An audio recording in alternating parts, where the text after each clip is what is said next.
दोस्तों हमको एक सवाल दिया गया है 1 minus cos theta upon 1 plus cos theta equal cosec theta minus cot theta का होल स्क्वायर।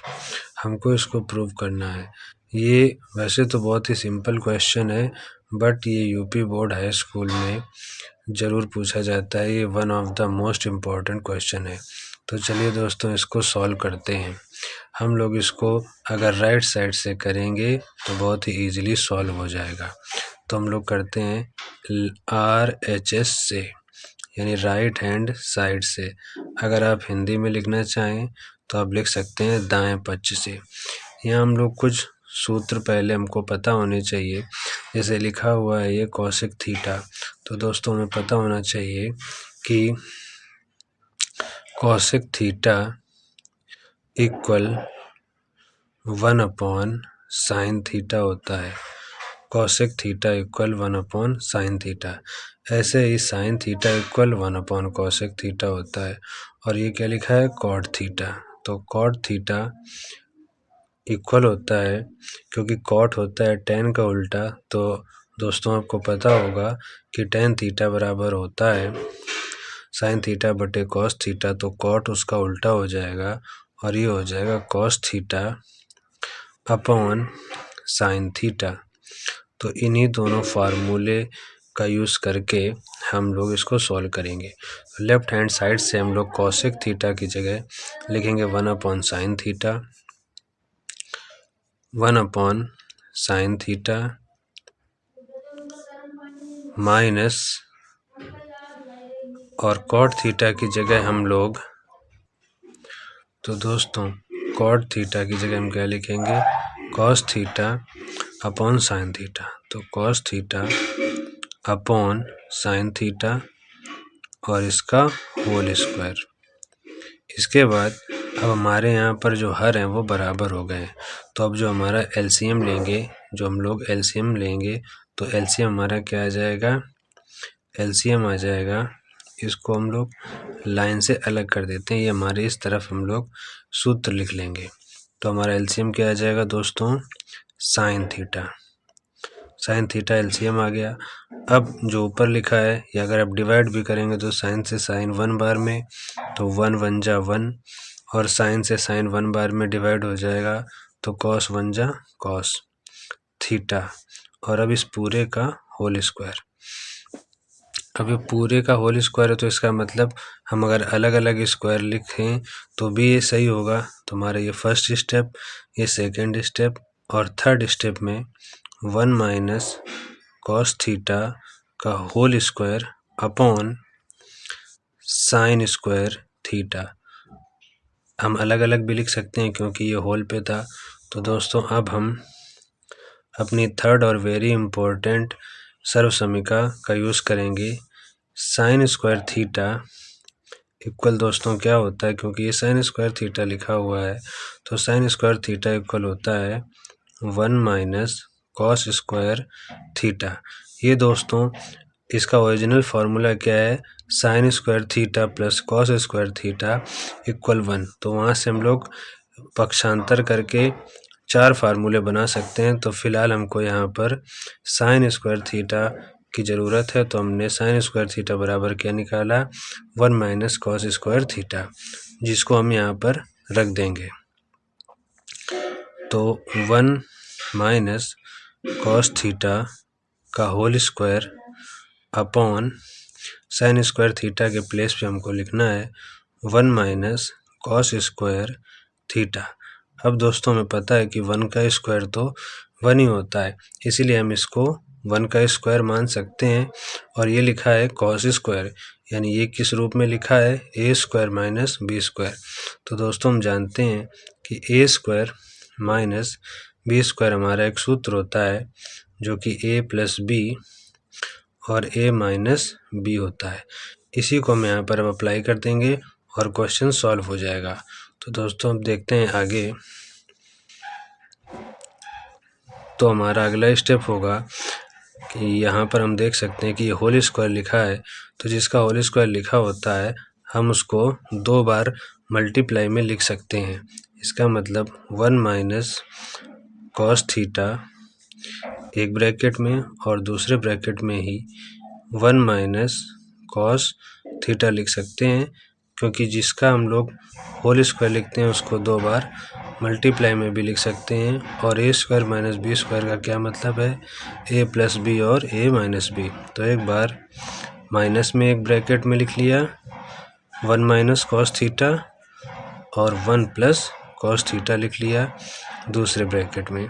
अब यहाँ से दोस्तों क्या होगा कि 1 माइनस कॉस थीटा से 1 माइनस कॉस थीटा कैंसिल हो जाएगा और हमको मिल जाएगा 1 minus cos theta upon 1 plus cos theta. और दोस्तों हमको यही ऊपर सिद्ध करना था, आप सवाल में देख सकते हैं हमको क्या सिद्ध करना था LHS में 1 minus cos theta upon 1 plus cos theta, जो कि हम लोगों ने यहाँ पर सिद्ध कर दिया। तो हम लिख देंगे LHS equal RHS, hence proved. इस तरीके से हमारा क्वेश्चन प्रूव हो जाएगा। दोस्तों हमारा अगला क्वेश्चन है 8 मीटर ऊंचे भवन के शिखर से एक केबल टावर के शिखर का उन्नयन कोण 60 डिग्री है और उसके पाद का अवनमन कोण 45 डिग्री है, तो टावर की ऊंचाई ज्ञात करो। तो दोस्तों यहाँ फिगर मैंने पहले से ही बना लिया है।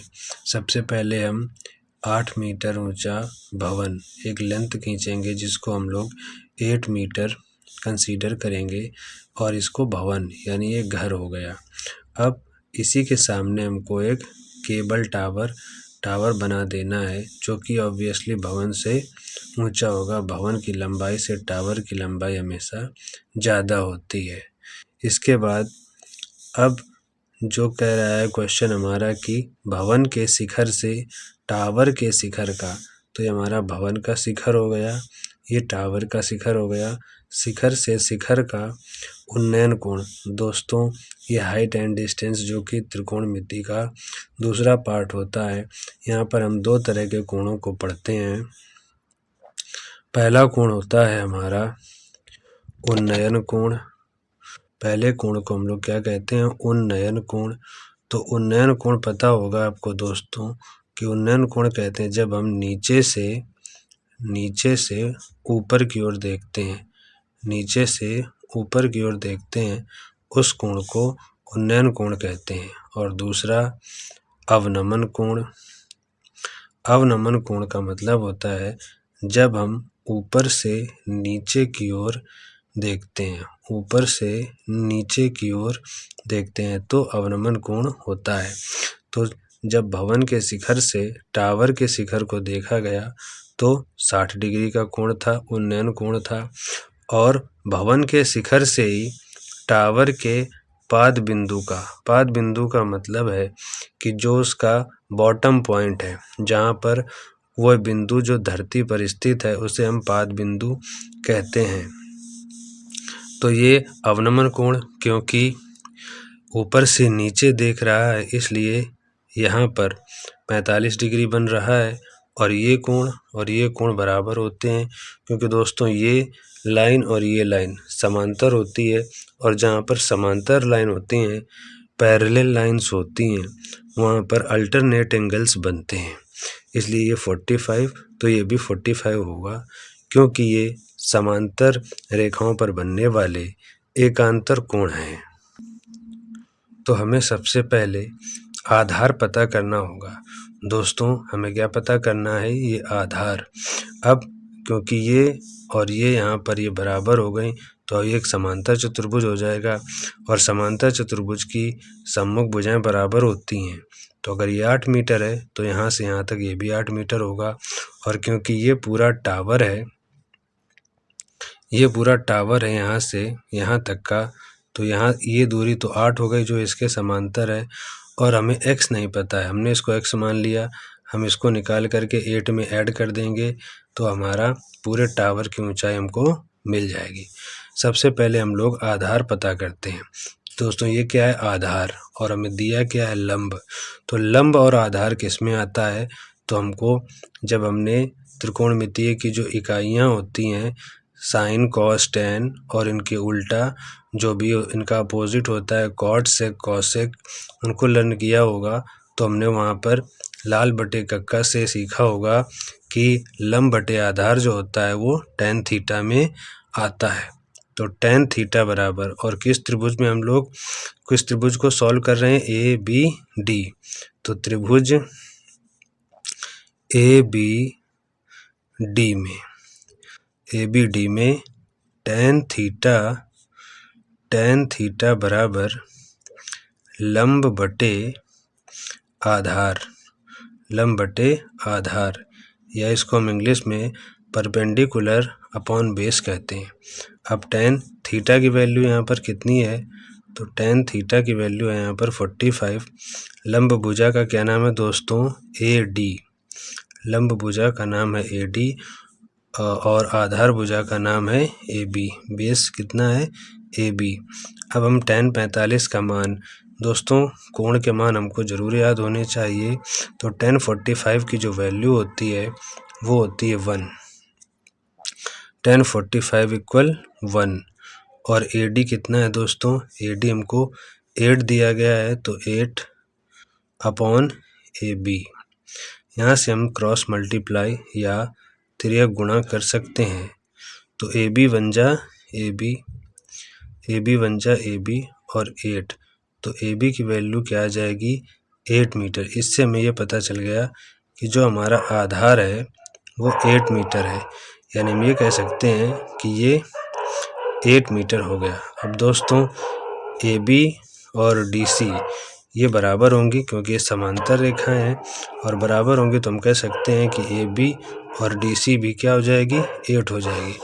अब दोस्तों हम लोग इस सवाल को यहाँ से देखेंगे। यहाँ कह सकते हैं हम कि A B equal C D या डी सी इक्वल 8 मीटर। अब दोस्तों क्योंकि हमको x की वैल्यू पता करनी है, तो ये ई सी जो लंबाई है ये किस ट्रायंगल में आ रही है, डी सी ई में। तो त्रिभुज डी सी ई में दोस्तों ये क्या है, लंब, और ये क्या है, आधार। लंब आधार किस में आता है, टेन थीटा में। तो फिर से टेन थीटा इक्वल, अब क्योंकि हमें पता है हमने टेन थीटा बराबर लंब बटे आधार पहले से लिखा हुआ है, तो यहाँ हम क्या लेंगे, यहाँ हम लोग डायरेक्टली टेन थीटा यानी थीटा की वैल्यू कितनी है, 60 रख देंगे। और लंब भुजा का क्या नाम है, जो परपेंडिकुलर है, ई सी अपॉन बेस को क्या कहते हैं, डी सी या सी डी। अब टेन 60 की वैल्यू दोस्तों क्या होती है, टेन 60 की वैल्यू होती है √3 इक्वल ई सी को हमने क्या यहाँ पर माना है, एक्स। और डी सी, क्योंकि डी सी किसके बराबर है, ए बी के, तो डी सी की वैल्यू कितनी हो जाएगी, 8। तो यहाँ हमने 8 कर दिया, और यहाँ से क्या कर लेंगे, क्रॉस मल्टीप्लाई या तिर्यक गुणा। तो 8 का √3 से मल्टीप्लाई हो जाएगा, तो x इक्वल 8√3 ये x की वैल्यू आ जाएगी। और दोस्तों हमसे क्वेश्चन में क्या पूछा था, हमसे पूछा था कि केबल टावर की जो टोटल ऊंचाई है, टावर की ऊंचाई ज्ञात करो। तो टावर की ऊंचाई दोस्तों ये पूरी हो जाएगी ई से बी तक, यानी 8 में हमें क्या ऐड कर देना है, x। तो हम यहाँ लिखेंगे टावर की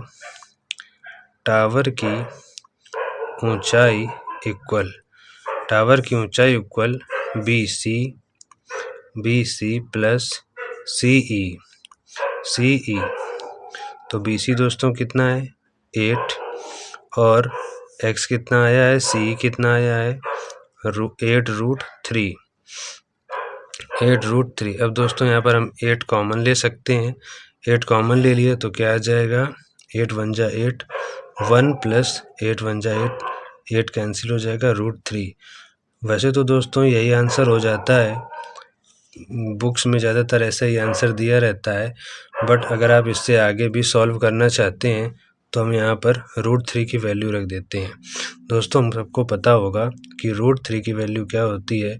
√3 की वैल्यू होती है 1.732 ये होती है। अब कहीं कहीं पर ये वैल्यू चेंज भी होती रहती है, जैसे कि कुछ सवालों में इसको 1.7 ले लिया जाता है, या फिर 1.73 ले लिया जाता है, या फिर 1.732 भी ले सकते हैं। तो हम लोग दोस्तों यहाँ पर 1.732 पूरा रखेंगे। तो 8, वैसे तो हमारा यही आंसर हो सकता है, लेकिन अगर हम आगे सॉल्व करना चाहते हैं तो हम इसको रख सकते हैं। तो 1 प्लस √3 की वैल्यू 1.732। अब हम इसको ऐड कर देंगे 112.732 इंटू 8, इसका मल्टीप्लाई कर देंगे दोस्तों। तो 8 2 जा 16 कैरी 1, 8 3 जा 24, 24 में 1 ऐड किया 25 कैरी 2, 8 7 जा 56, 56 में हमने 2 ऐड किया 58 कैरी 5, 8 2 जा 16, 16 में हमने 5 ऐड किया तो 21।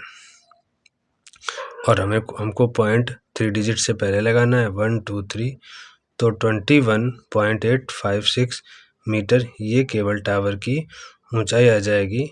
यही हमारा आंसर हो जाएगा।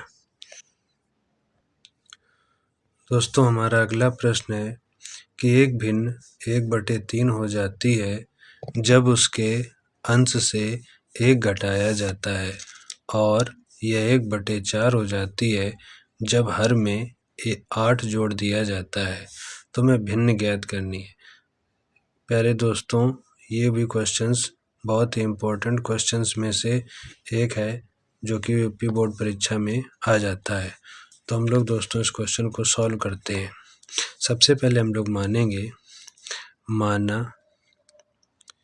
माना भिन्न, या हम हल लिख लेंगे, सॉल्यूशन राइट कर सकते हैं, हल या सॉल्यूशन। माना भिन्न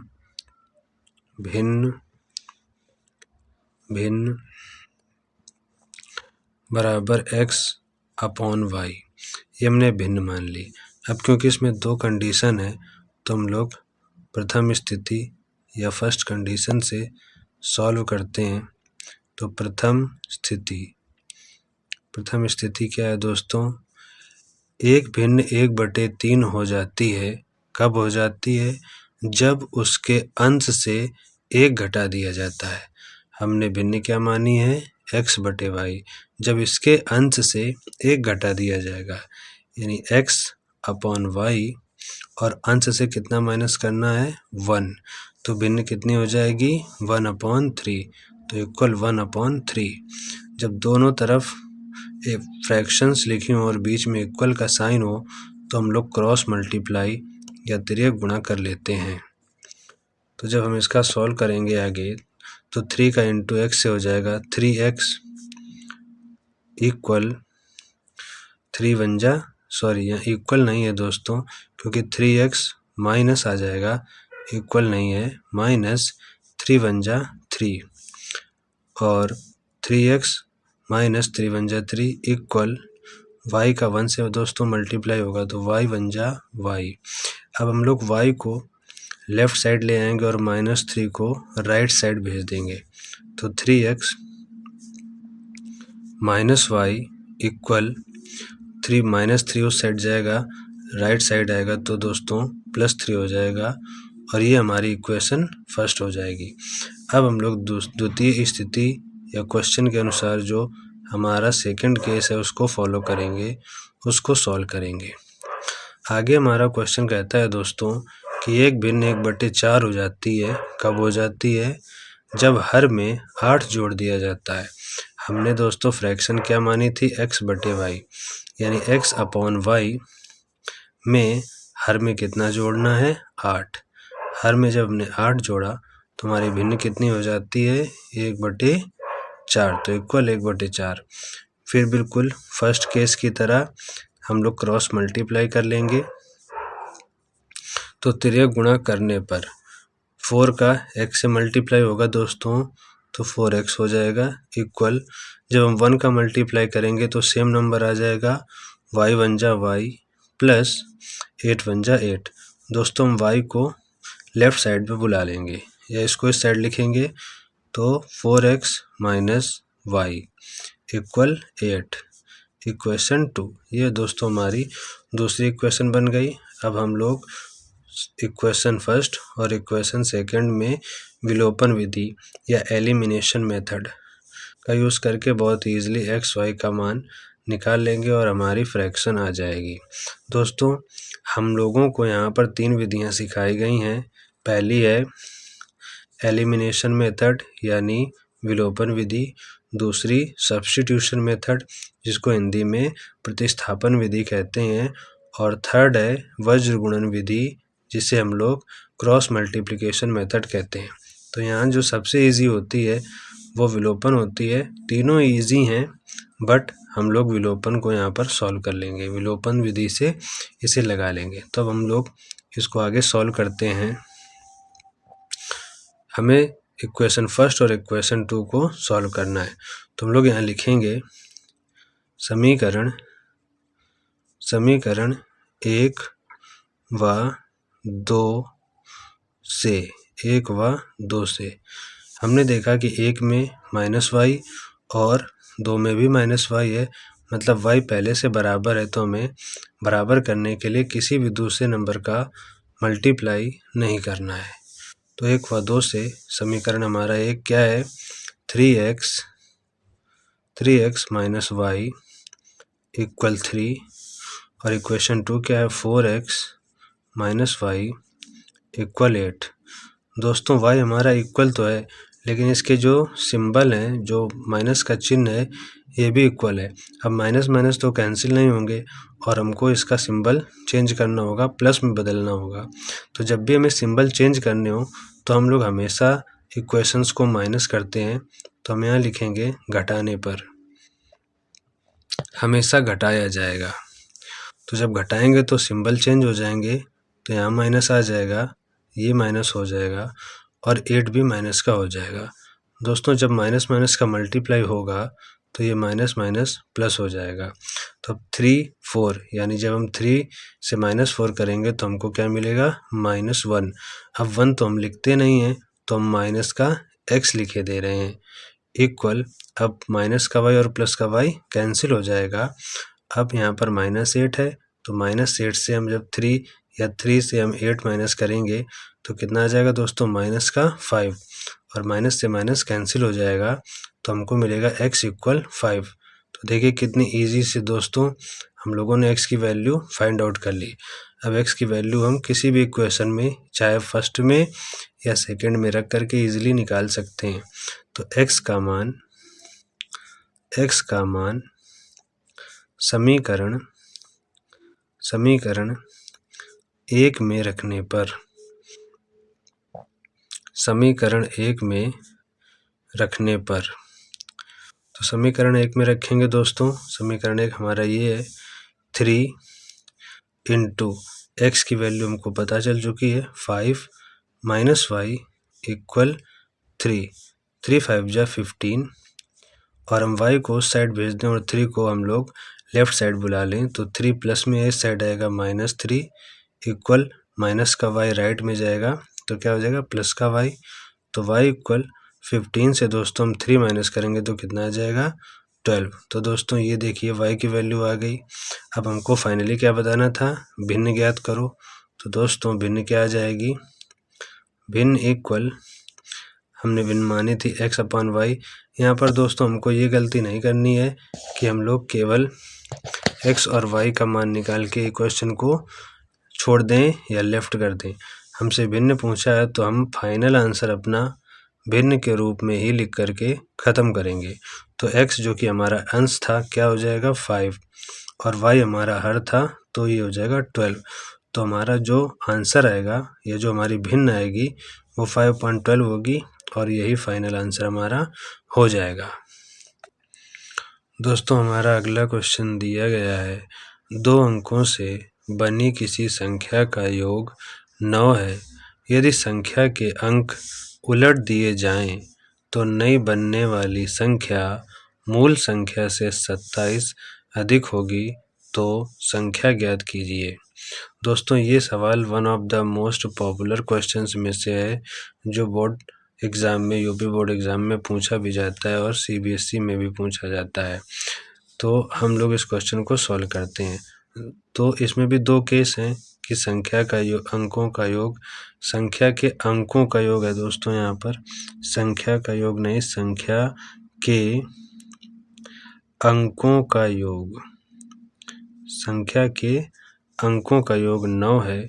तो यदि संख्या के अंक उलट दिए जाएं, संख्या के अंक उलट दिए जाएं, तो जो नई संख्या प्राप्त होगी वह मूल संख्या से 27 अधिक होगी। तो हमको संख्या ज्ञात करनी है दोस्तों। तो हम लोग इसे सॉल्व करते हैं दोस्तों। सबसे पहले हम लोग क्या करते हैं, माना, क्योंकि दो अंकों की संख्या है दोस्तों, तो एक अंक होगा इकाई का और दूसरा अंक होगा दहाई का। तो हम लोग सॉल्व करते हैं, माना दहाई का अंक, दहाई का अंक इक्वल x, और दहाई के बाद इकाई का, और इकाई का अंक y। तो दोस्तों ये दहाई का अंक हो गया, ये इकाई का अंक हो गया। और हमने जब स्थानीय मान पढ़े थे दोस्तों, तो हमें पता था कि जो इकाई का अंक होता है उसमें 1 का गुणा होता है, दहाई के अंक में 10 का गुणा होता है। इसी तरह जो 100 यानी सैकड़े पर होता है उसमें 100 का गुणा होता है। तो हमारी जो संख्या बनेगी, वो क्या हो जाएगी दोस्तों, 10x + y, ये हमारी संख्या बनेगी। अब यहाँ पर हमारे कुछ दोस्तों को थोड़ा सा कन्फ्यूजन हो सकता है कि सर यहाँ 10 आप कहाँ से ले आए। तो मैं यहाँ थोड़ा सा एक एग्जांपल देता हूँ। जब आपने प्लेस वैल्यू निकाली होगी, जैसे हमको अगर 82 की प्लेस वैल्यू निकालनी है दोस्तों, तो हम क्या करते थे, हमको सिखाया गया था कि 2 को ऐसे लिख दीजिए और 8 को ऐसे लिखकर 8 के बाद जितने डिजिट हैं उतने 0 बढ़ा दीजिए। ये तो एक सिंपल ट्रिक है, लेकिन ये 0 कहाँ से आ रहा है, तो इसका एक्चुअली में क्या होता है दोस्तों कि जो 2 है, क्योंकि 2 में 1 का मल्टीप्लाई होता है, तो 2 1 जा तो 2 ही रहेगा। और ये क्या है, 1s के बाद ये किस पर है, 10s पर। तो इस 8 में 10 का मल्टीप्लाई होता है, तो क्या आ जाता है, 80। इसीलिए जो 10s पे होता है उसमें 10 का मल्टीप्लाई होता है। और हमारा दहाई यानी 10s का अंक क्या है, x। तो जब हमारी संख्या बनेगी तो इसमें x में 10 का मल्टीप्लाई हो जाएगा। आई होप दोस्तों आपको ये चीज़ समझ में आई होगी। अब हम लोग आगे इसको सॉल्व करते हैं। हमारा क्वेश्चन कह रहा है कि संख्या के अंकों का योग 9 है। हमने अंक क्या माने हैं, x और y। तो हम प्रथम स्थिति, क्योंकि 2 केस इसमें भी हैं, 2 स्थितियां हैं, तो हम लोग प्रथम स्थिति सॉल्व करते हैं। प्रथम स्थिति, संख्या के अंकों का योग 9 है। तो एक अंक क्या है, x, दूसरा अंक क्या है, y। जब हम दोनों को जोड़ते हैं तो कितना आ जाता है, 9। ये हमारा समीकरण 1 बन गया। अब हम द्वितीय स्थिति देखते हैं दोस्तों। द्वितीय स्थिति थोड़ी सी कॉम्प्लिकेटेड होती है, हमको हिंदी लैंग्वेज को समझना होता है। कभी कभी क्या होता है, भाषा इतनी कठिन होती है, हम समझ नहीं पाते और हमसे क्वेश्चन गलत हो जाता है। तो ये कह रहा है कि यदि संख्या के अंकों को उलट दिया जाए, दोस्तों अंकों को उलटने की बात कर रहा है, यानी जो हमारा इकाई का अंक है वो दहाई का हो जाए, जो दहाई का अंक है वो इकाई का हो जाए। इसका ये मतलब नहीं होता है कि 10 भी चेंज हो जाएगा, 10 तो हमेशा दहाई पे ही रहेगा, बस अंक बदल रहे हैं। तो जैसे कि y जो कि इकाई का था उसको हम क्या कर देंगे, दहाई पर, और जो दहाई का यानी x है उसको कर देंगे इकाई पर। तो संख्या के अंकों को उलट दीजिए, तो 10 तो हमारा दहाई पर ही रहेगा, अब y को हमने दहाई पे भेजा तो क्या हो जाएगा, 10y, और इकाई पे क्या आ जाएगा, x। तो हमारी संख्या के अंक उलट गई है।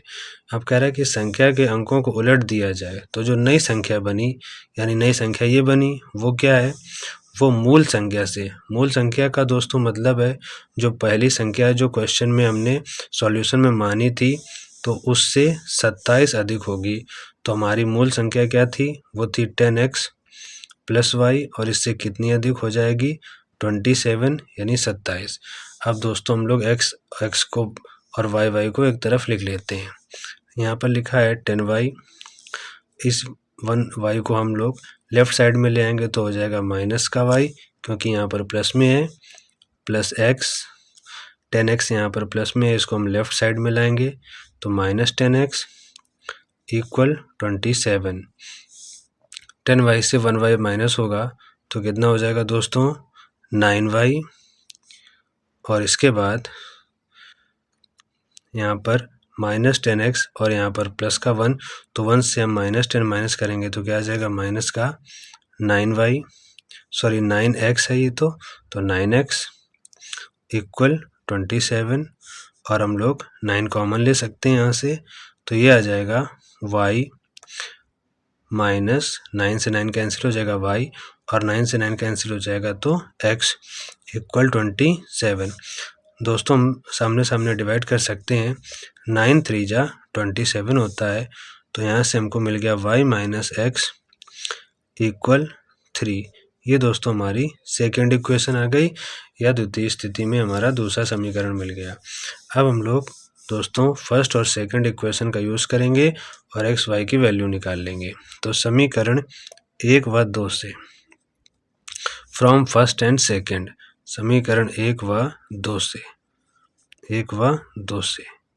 तो दोस्तों हमारा जो समीकरण 1 है x प्लस वाई, तो क्योंकि यहाँ पर हमारा y पहले लिखा हुआ है तो हम जब प्लस में नंबर चेंज करें तो उससे कोई फ़र्क तो पड़ता नहीं है, चाहे हम 4 2 6 कहें या 2 4 6 कहें, ऐड करने में ऑर्डर बदलने पे कोई प्रॉब्लम नहीं होती है। तो हम इसको, क्योंकि y इसमें पहले लिखा हुआ है तो हम इसलिए इसको y पहले लिख लेते हैं।